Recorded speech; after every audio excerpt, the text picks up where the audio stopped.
His mother looked me up and down in the hallway of that house and said, with a smile that never reached her eyes, "My son can fall in love with whoever he wants, but a housekeeper in our family?" And she laughed.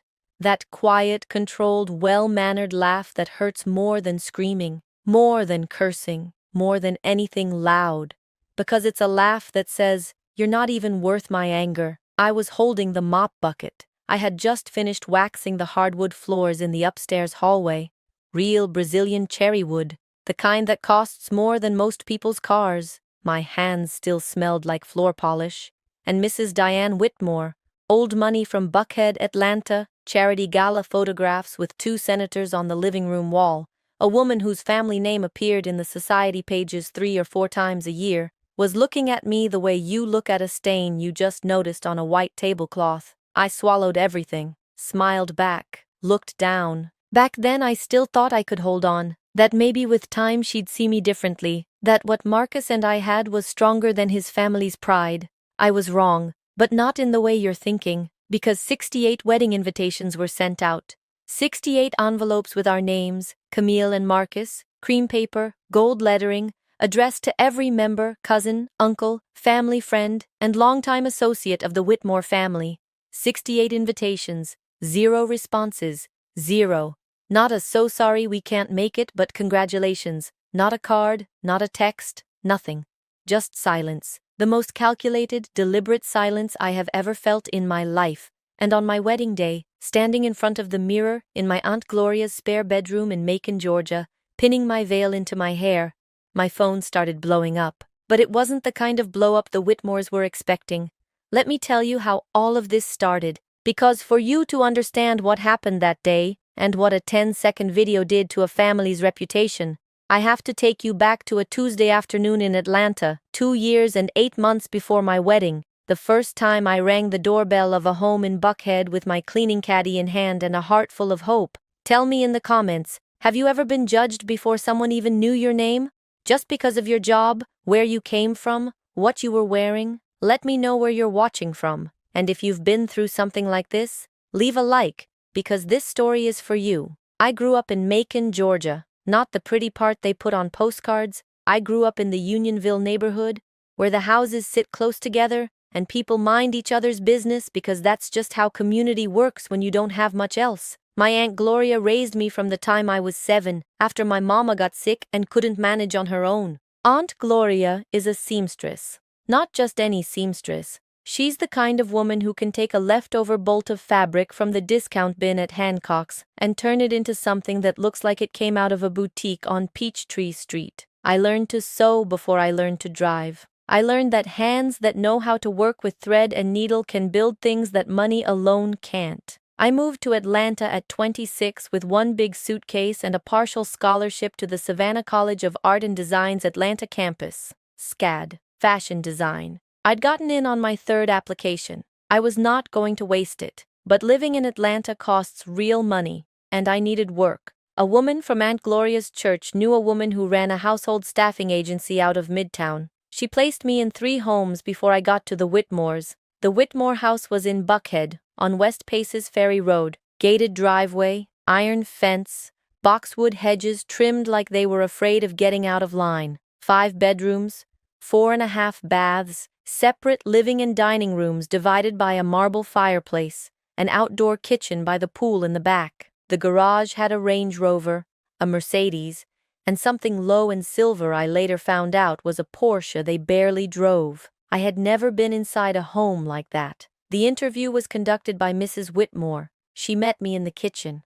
Not the sitting room, the kitchen, seated on a bar stool with her coffee and her reading glasses, like I was a form she needed to process before getting back to something more important. She asked my name, my experience, my references, whether I knew how to use the specific brand of cleaning products she ordered from a specialty supplier in Virginia. She didn't ask where I was from, didn't ask how old I was, didn't ask anything that required a response longer than 30 seconds. She hired me 3 days a week, Monday, Wednesday, Friday, $14 an hour, off the books. I accepted because I needed the money, and because the house was on a bus route that connected to the SCAD campus. I ignored the early signs because I had to ignore them.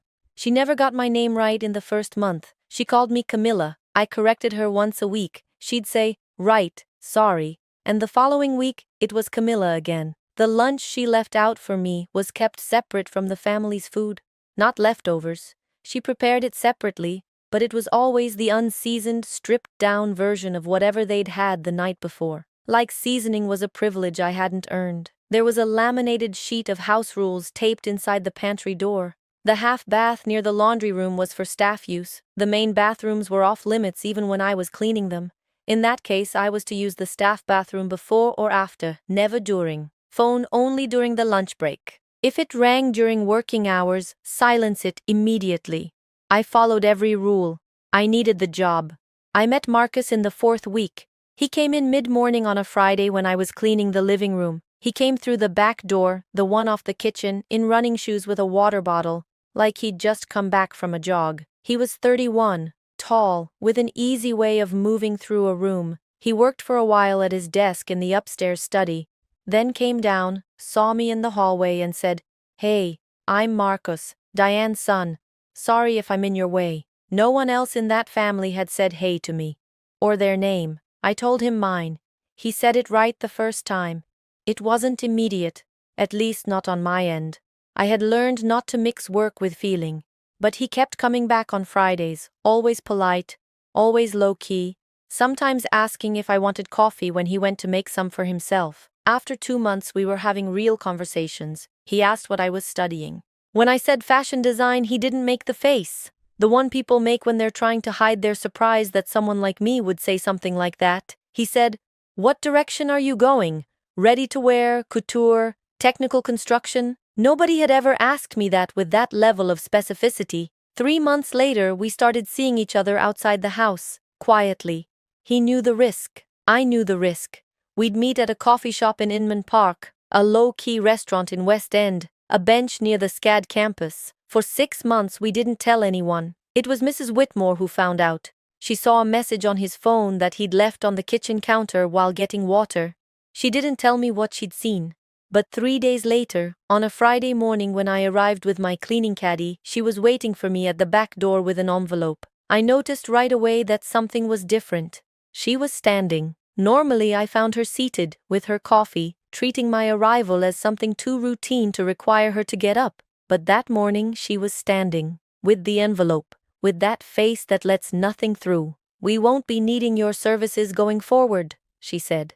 Neutral tone, like announcing a change in the lunch order. I looked at the envelope, then at her. "Mrs. Whitmore, what happened?" "Nothing happened," she said. "I simply no longer need what you provide." "I need a reason," I said. My voice came out steadier than I expected. "I've been working here for 8 months. This isn't a favor you're stopping. This is termination. I have a right to know why." She looked at me. For the first time since I'd known her, I saw something shift behind her eyes. Not anger, assessment. She was measuring how much I knew, how much I understood, how much of a problem I could be. "You don't have a right to any explanation," she said. The voice stayed calm. But there was something hard underneath it, like stone under velvet. "You were household help, off the books, no formal agreement. You're being let go. That's all." "We had a verbal agreement," I said. 3 days a week, fixed rate, indefinite term. That's an employment relationship, Mrs. Whitmore." She frowned slightly. First crack in the composure. "I think you might be confused about how things work." "I'm not confused," I said. The silence lasted maybe 5 seconds. It felt much longer. "Take the envelope," she said. "Have a good day." I looked at her one last time. She didn't look away, but there was something in her face I couldn't name right then. I understood it months later, when I had more time to think. It was discomfort. She wasn't fully comfortable, which meant that somewhere inside her she knew she was doing something wrong. She just also knew that knowing and doing something about it are completely different things when you've spent 60-some years believing that your family's money resolves everything. She closed the door. I stood on that back step with the envelope in my hand and my caddy on the ground. The March sun hit the iron gate. I thought about 8 months of work, about $14 an hour that had never been reported anywhere, about no unemployment coverage, no workers' comp, no anything. But mostly I thought about Marcus and what he was going to do. He came. 2 days later, he showed up at the door of my apartment in East Atlanta. A third-floor walk-up in a building that smelled like its age. He said he knew what his mother had done. He said he didn't agree with it. He said he wanted to keep going. I looked at him for a long moment before I answered. "You're going to have to choose at some point," I said. "Not today, but at some point." He said he knew that he was ready. I didn't know yet whether to believe him, but I loved him. And sometimes that's enough to give something a chance. For 4 months after the firing, I didn't set foot in Buckhead. Marcus and I kept seeing each other, now without hiding. There was nothing left to hide from his mother. Sometimes he paid for dinner, sometimes I did. We talked about the future like two people still figuring out whether one person's future could fit inside the other's. His family knew we were together, and they did something worse than attack directly. They pretended I didn't exist. Sunday family brunch, Marcus invited, me not mentioned. His older brother Carter's birthday, Marcus invited, me not mentioned. Christmas at a cabin they rented in Highlands, North Carolina, Marcus invited, me not mentioned. Mrs. Whitmore's strategy was clear. If she ignored my existence long enough, I'd disappear on my own. Or Marcus would get tired of living in two worlds that never touched. I knew all of this because Marcus told me, and what I saw on his face when he told me worried me more than his mother's strategy. It was exhaustion. Wait, the face of someone who loves two things that don't speak to each other and doesn't know how to fix it without losing one of them. There was another worker at the Whitmore house I knew from the agency, Darlene, a cleaning woman who came on Tuesdays and Thursdays. We'd run into each other sometimes at the bus stop on Peachtree and talk. It was Darlene who told me what got said at family gatherings when my name came up. "They say you're just looking for a come-up," she told me one Saturday, with the air of someone fulfilling a difficult obligation. "That girls like you always end up around men with money. That you came in to clean, not to hook." I listened, said nothing, filed it away. "There's something else I needed to tell you," she said after a long pause. "I heard Mrs. Whitmore on the phone with her sister-in-law last week. She said if Marcus kept seeing you, she was going to cut the monthly transfer. He gets money every month from a family trust. It's not salary, it's not inheritance.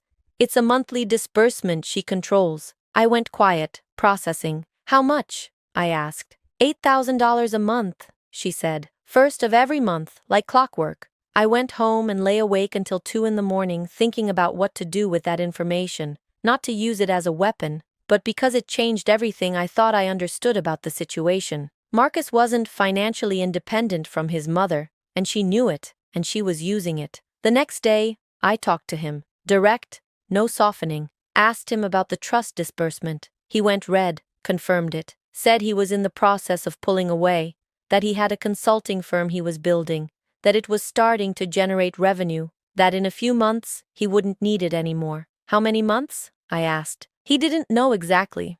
I said I understood. I did understand. But something in me, that voice you develop when you grow up on the side of life that doesn't have a safety net, said I needed to build my own foundation. I couldn't wait for his to be finished. That week, I called Aunt Gloria.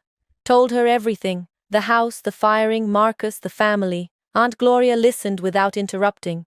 She has that gift of listening without hurry, like someone sewing, one stitch at a time, none skipped. When I finished, she was quiet for a second and then said, "Camille, how many dresses did you make this year?" I didn't understand the question. Said I wasn't sure, 4 or 5, plus some alterations. "And did you sell any?" "2. For a classmate's grad formal." "For how much?" "300 each." "And the fabric ran you what?" "About 80. She did the math quickly. 220 profit per piece. "How many hours did each take?" "Maybe 12? 14 hours. Silence. "You're spending your time cleaning other people's houses when you could be building your own," she said. Not with anger, with the voice of someone reading an equation that doesn't balance and pointing to the person who can't see it. I held on to that. It wasn't time to act yet. I still needed the income from the other houses I was cleaning. Still had 2 semesters left at SCAD. Still trying to understand where a life with Marcus was actually going. The answer came 6 months later, when Marcus asked me to marry him. On a Thursday night, at a low-key restaurant in Decatur, with a ring he said he'd bought with the money from his first consulting contract, not from the family trust. I looked at him. He was nervous in a way I'd never seen before, shoulders slightly tight, eyes waiting for my answer like someone waiting on a verdict. "I know the timing isn't perfect," he said. "I know my family is still a problem I haven't fully solved, but I know who I want to be with." And I want you to know that too. I looked at the ring for a good 10 seconds. It was simple. White gold, no stone, beautiful exactly because it wasn't trying too hard. Marcus, I said, if I say yes today, do you understand what comes after that? The family, he said, without hesitating. No, I said. The choice. Every week, every Sunday brunch they organize without inviting me. Every birthday where you have to decide whether you show up or not. Every call from your mother that's going to try, one way or another, to make you doubt yourself. He was quiet. I kept going. I'm not trying to scare you. I'm being honest with you. Because you deserve honesty before the yes, not after. He looked at me for a long time, then said, I know all of that. I've spent months thinking about all of that. And I'm still here. Why? He smiled just a little. Because you're the only person who makes me feel like I'm living my life, not the one they planned for me. I said yes. And then the real war started. Mrs. Whitmore found out that same night. Marcus called her after dinner because he wanted to be the one to tell her, not have her hear it from someone else. I listened to the call from across the table, reading his silences while she talked. When he hung up, he was quiet. I asked what she'd said. She's not coming to the wedding, he said, and she's going to talk to Carter and the rest of the family. I breathed slowly. That's her right. I know, he said. But his face wasn't relieved. It was heavy. We would get married in Macon, in October. I wanted to marry in the city where I grew up, in Aunt Gloria's church, with the cake made by the bakery on Pio Nono Avenue that had been there since before I was born, and the flowers arranged by a woman from the congregation who did it for every wedding in that church, whether she was paid or not. Marcus agreed without hesitating. He said it was our wedding, not theirs. 68 invitations went to the Whitmore family, their extended circle, and close friends of Marcus's. We addressed them ourselves. Marcus, with careful handwriting, wrote each name. Uncle Gerald, Cousin Brittany, his parents' close friends, the Harrisons, golf club members, college friends, people he'd known since childhood. 68 envelopes, 0 responses, not a phone call, not a text message, not even the bare minimum of social courtesy, nothing. Total silence.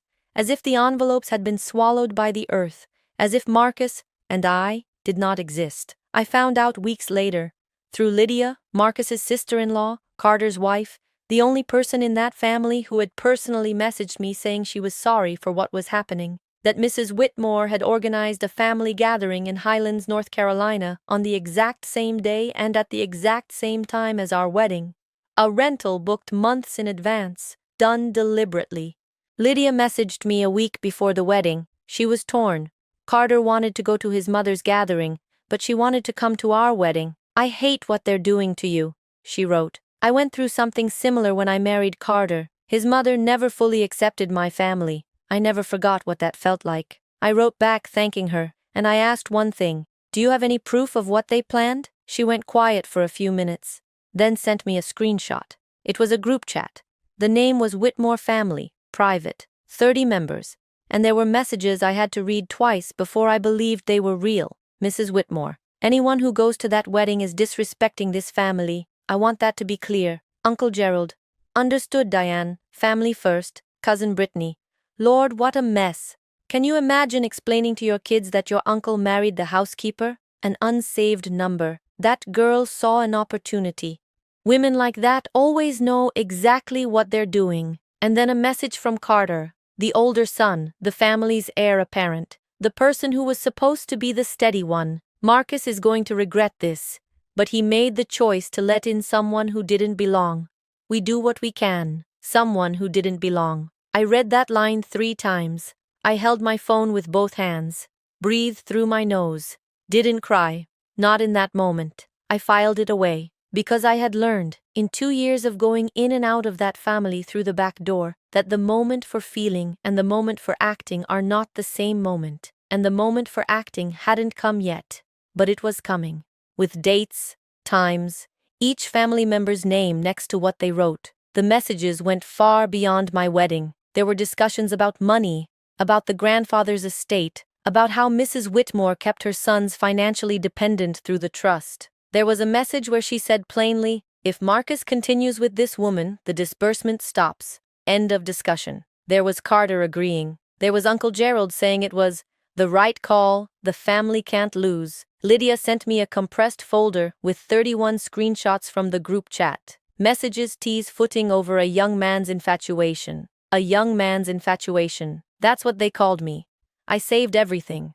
Sent a copy to my email, one to my cloud backup, one to the old phone I kept as a spare. I didn't know yet exactly what I was going to do with it. I just knew I had it. The week before the wedding was the most intense week of my life. I'd been in Macon since Monday. The dress, which I had sewn myself over the previous 3 months in Aunt Gloria's spare room between SCAD classes and everything else, was finished.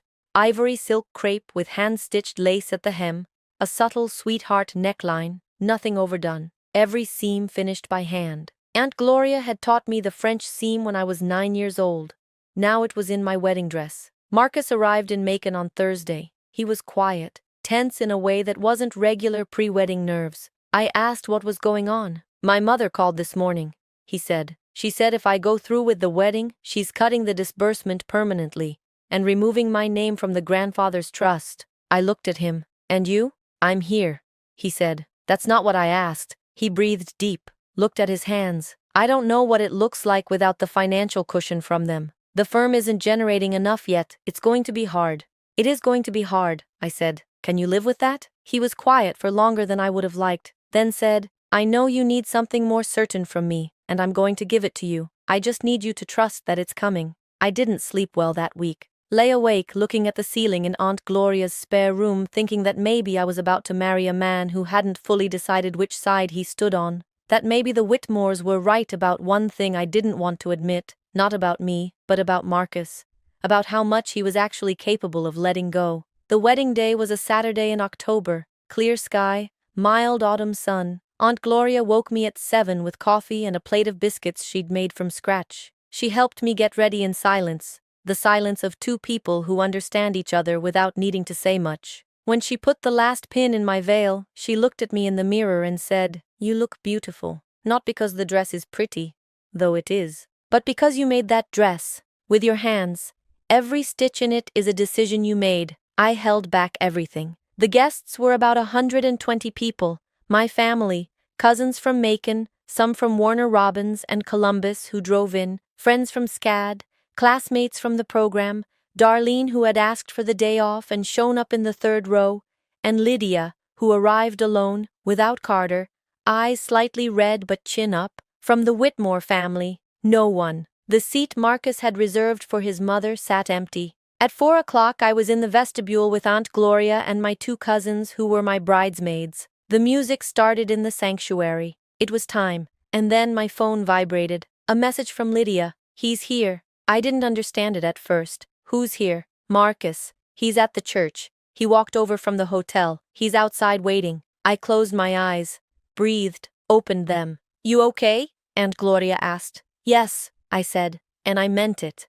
When the sanctuary doors opened and I started walking down the aisle with Aunt Gloria's arm in mine, I saw Marcus at the altar. He was in a navy suit, not gray, not black, navy, and when he saw me, something in his face changed. I don't know exactly how to describe it. It was the face of someone who has just made a very hard decision and is feeling at the same time terrified and free. I found out later that he'd called his mother that morning, told her he was going to the wedding. She told him that if he went, that was the end of the disbursement, the trust, and his place in the family. He told her, then that's the end, and he hung up. None of his family knew that yet, but a cousin of mine who was capturing candid moments on his phone filmed the moment Marcus walked through the front doors of the church and made his way to the altar. 10 seconds of video. Marcus in navy blue, the church full on my side and empty on his, and him walking straight, not looking left or right, with the face of someone who chose. My cousin captioned it with 4 words. "The bride he chose is," and left it there. Just the video. He posted it to his stories. A friend reposted it, then another. Then an Atlanta wedding content account picked it up with commentary. Then a relationship page. Then someone in the comments identified the Whitmore name, and the story started taking shape. I didn't know any of this was happening. I was getting married. The ceremony lasted 45 minutes. The pastor had baptized me when I was a baby. The choir was 5 women from the congregation who had been singing together at that church for years. The rings were simple white gold, bought with the money from Marcus's first consulting contract. I had specifically asked that they not come from the family trust money. When the pastor said, "You may kiss your bride," the church came to its feet. On my side, 120 people. On his side, an empty seat. When we walked out of the church, my phone had 89 notifications. The video had been viewed by 150,000 people in 5 hours. In the comments, people were asking who the bride was. Someone answered, she was the Whitmore family's housekeeper. Someone noted that the entire family had boycotted the wedding. Someone linked to Mrs. Whitmore's LinkedIn profile. And someone, I still don't know who, posted in the comments one screenshot from the family group chat. Just one. Cousin Brittany's message. Can you imagine explaining to your kids that your uncle married the housekeeper? Cousin Brittany had 412 Instagram followers. By the next morning, she had messages from strangers in her inbox. That night, at the reception we held in the fellowship hall of Aunt Gloria's church, long tables with paper tablecloths, fried chicken and macaroni and potato salad made by the church ladies, the 3-tiered cake from the bakery on Pio Nono that the owner had given us at cost as a wedding gift. Marcus and I sat in a corner booth after 10 o'clock, feet aching, eyes heavy from a day that had been bigger than any day should be. "Are you sorry?" I asked. He thought before he answered. I appreciated that he didn't answer quickly just to make me feel better. "No," he said. "But I'm scared." "Of what?" "Of not being able to hold everything together without their money underneath it. Of you finding out I'm not as independent as I thought I was." I looked at him. "You chose to show up. No warning, no deal. You just showed up. That's enough for today." He breathed. "Tomorrow we figure out the rest," I said. The video kept spreading over the next several days. The story grew into versions, some accurate, some not, some completely invented. An Atlanta social media gossip account covered the prominent family that boycotted their son's wedding to his former housekeeper. A lifestyle blog reached out for an interview. I declined. A content page about class and relationships used the story as a thread about how wealth operates in romantic partnerships. Mrs. Whitmore stayed publicly silent, but Lydia told me she had spent the week doing damage control inside the family. Uncle Gerald had gotten messages from people at the country club. Cousin Brittany had temporarily deactivated her Instagram. Carter was furious, not at his mother, at Marcus for putting the family out there like that. I didn't feed anything, didn't post, didn't comment, didn't give interviews, but I kept every screenshot. 3 weeks after the wedding, I sat down at my laptop and wrote an email to a labor attorney, Valerie Okafor, who I'd found through the Georgia Legal Aid Society's website, which offers free consultations for low-wage workers. I explained my situation: 8 months of work off the books, no documentation of employment, let go without any notice or final settlement. Asked if there was a case. Ms. Okafor saw me the following Monday morning at her office in Sweet Auburn. Small office, 2 diplomas on the wall, a coffee maker in the corner, the direct manner of someone who doesn't have time for circling around. "Do you have any documentation proving you worked there?" she asked. "I have text messages with Mrs. Whitmore. I have payment records. She paid me by Zelle, and I saved every single transaction confirmation." She raised an eyebrow.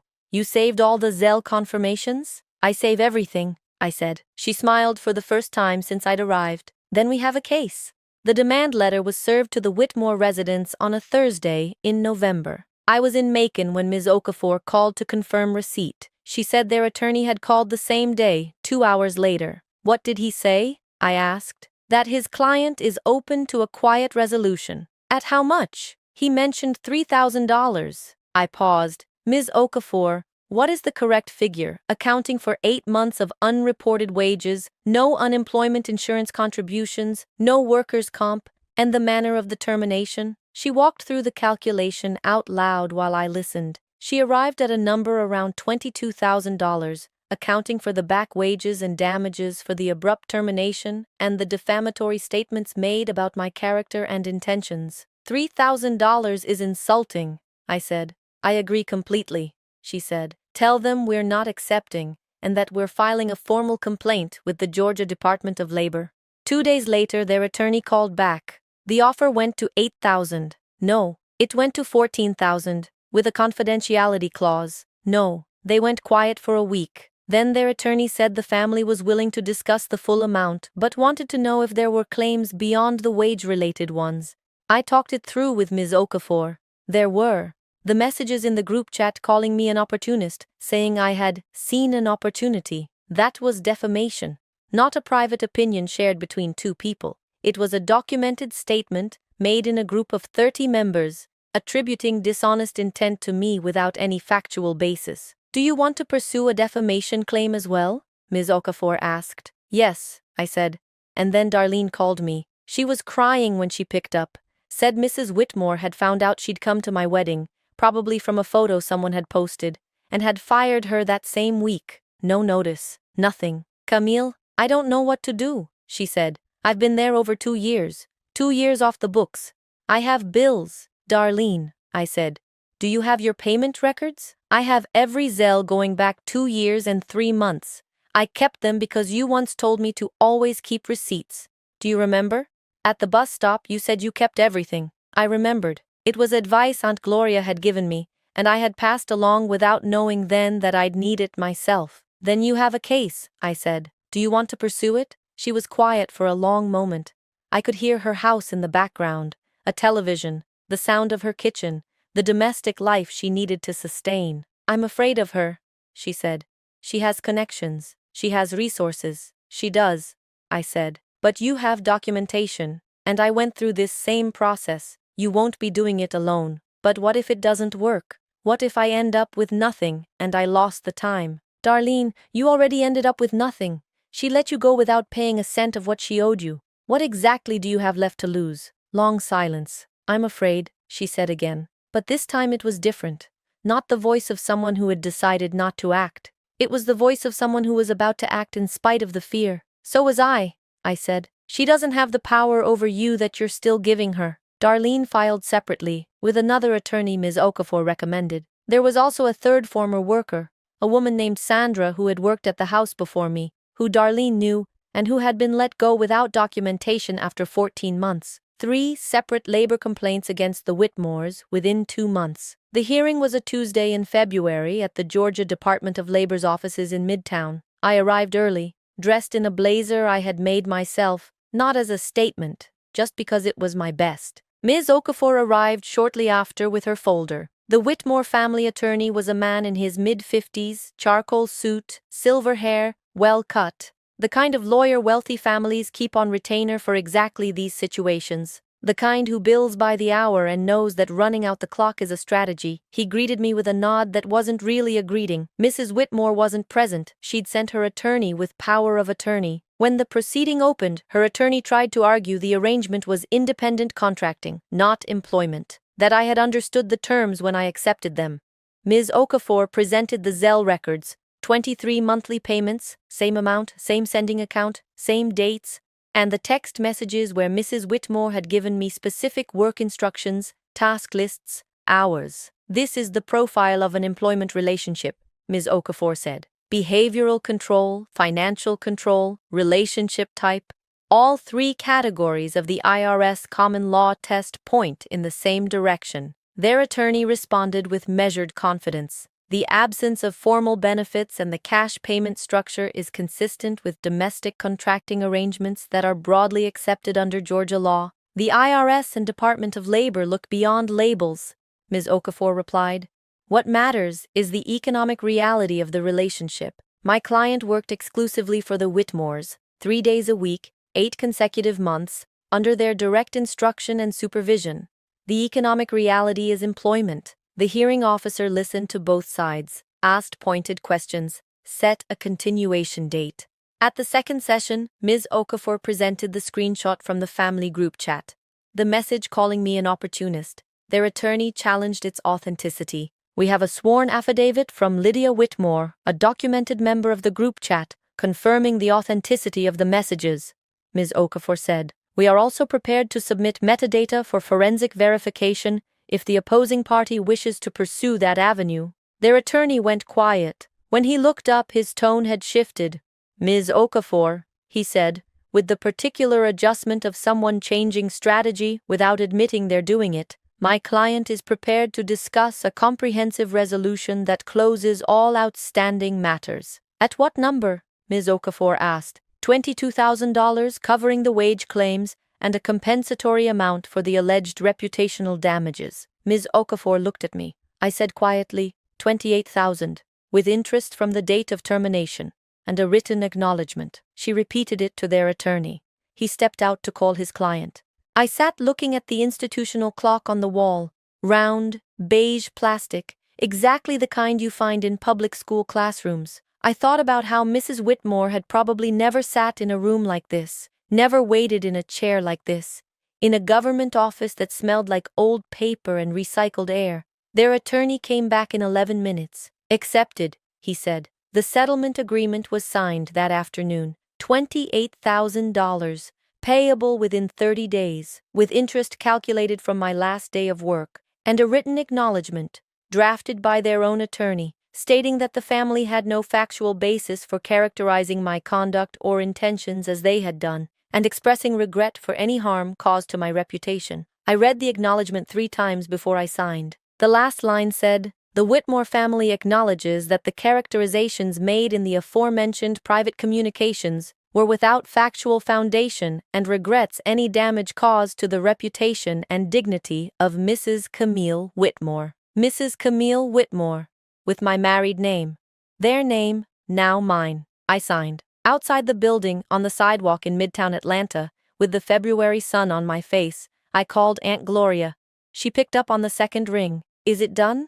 she asked. "It's done," I said. She was quiet for a second. Then, "Good. Come home and let's get back to work. I live in Macon now. Marcus and I decided together to start somewhere that was mine, not his. He converted his consulting work to remote. We have a rented house near Tatnall Square Park, 2 bedrooms, with a back porch that gets good light in the afternoon. The second week we were there, I set up a sewing table in the spare room. The studio is called Thread and Voice. It was Aunt Gloria's idea for the name. She said sewing is how women who aren't listened to speak anyway. I started with formal wear alterations and custom pieces for brides. Within 6 months, I was the referral name for custom bridal work in Macon and the surrounding counties. I have a 4-month waiting list. I hired an assistant, with a formal work agreement, taxes withheld, from her first day. Her starting pay is $17 an hour. The settlement money, $28,000, was divided into 3. One portion covered the first 6 months of studio space rental, which I moved into in March. One portion went to equipment, an industrial sarger, dress forms, a professional cutting table. The third portion went into a separate emergency savings account I don't touch. Marcus is doing well. The firm has 4 ongoing clients and 2 projects in development. Money is still tight some months, but it's ours. No strings. When a month closes in the positive, we go out to dinner. When it closes, we cook at home and figure out what to adjust. That's real life. I prefer real life. From the Whitmore family, I heard through Lydia that Mrs. Whitmore stayed publicly quiet for months after the video spread. A few people from the country club had questions. She told them it was a family misunderstanding. Uncle Gerald ran into Marcus at a business event in Atlanta and didn't know what to say. Cousin Brittany reactivated her Instagram 2 months later, without addressing any of it. Lydia and Carter are separating. Not because of this. Lydia told me it had been building for years, but she said the process of standing up for me was the thing that helped her finally understand that she deserved to stand up for herself, too. Mrs. Whitmore is still in the Buckhead house, with the Brazilian cherry floors in the upstairs hallway. I heard she hired through a new agency. I hope the women who work there now know their rights, because that's what I want to talk to you about. And it's the most important part of everything I just told you. More important than the video. More important than the settlement. More important than the wedding. It's about what I didn't know. And what, if you work or have ever worked in domestic or household service, you need to know. In the United States, the Fair Labor Standards Act covers most domestic workers, including those in private homes. This means federal minimum wage and overtime pay protections apply to you. Many states have gone further. In states like California, New York, Illinois, and Massachusetts, the Domestic Workers' Bill of Rights extends additional protections, including paid rest periods, advance notice of termination, and protection from harassment and discrimination. The legal classification of your work matters. Working in the same home 3 or more days a week for the same employer generally constitutes an employment relationship under federal and most state laws, regardless of what label your employer puts on the arrangement. Off the books does not mean without rights. It means your employer is likely violating wage and tax laws. You still have the right to back wages, and they still have legal obligations to you. If you've been working without formal documentation, here is what you can do. First, save everything. Zelle records, Venmo records, cash payment notes, text messages, any communication that documents your work schedule and the instructions you were given. Second, contact your state's Department of Labor. Most have a wage and hour division that takes complaints at no cost to you. Third, reach out to a legal aid organization in your area. The Legal Services Corporation maintains a directory at lawhelp.org, and most major cities have organizations that offer free legal help to low-wage workers. Fourth, look up the National Domestic Workers Alliance, which advocates for household workers' rights nationally and can connect you with local resources. Workplace harassment is also actionable. If an employer or their family members humiliate you in front of guests, in front of other staff, through text messages or calls, that conduct can support a claim for damages beyond back wages. Document it. Date, time, what was said, who was present. That documentation becomes evidence. Nobody gets to use their wealth as a justification for treating you as though you're worth less. That isn't authority. That is abuse. And abuse has a name, it has law behind it, and it has consequences. I didn't know any of this until I was already gone. Ready. That's why I'm telling you now. If I had known earlier, I would have acted earlier. I wouldn't have spent 8 months working off the books, no protections, no record, believing that was just how things were. It wasn't how things were. It never was. The woman who walked through the back door of that house with her eyes down doesn't exist anymore. In her place is someone who sews wedding dresses with her own hands, who opened her own studio, who signed a settlement that required an entire family to put in writing that they were wrong. Someone I respect. Someone I chose to become. The best response to someone who tried to make you small isn't anger. It's growing so large that the space they took up in your mind becomes irrelevant. I cleaned that family's floors for 8 months. I learned that dirt doesn't care about pedigree. The people with real class don't leave a mess for someone else to clean up. Thank you for staying with me through this whole story. If it moved you, tell me in the comments. Have you ever seen a family reject someone because of their background, their job, their class? What happened? How did that person come out the other side? Share this with someone who needs to hear that there is a way out, that a family name doesn't decide who you are, and no one's last name has the right to erase yours. Subscribe to the channel, because every week there's a new story. A story of a woman who held on until she didn't have to hold on anymore, and who found her way back to herself. Stories like mine exist to remind you that nobody, with all the money they have, with all the last names they carry, has the right to make you feel like less than what you are. Until next time.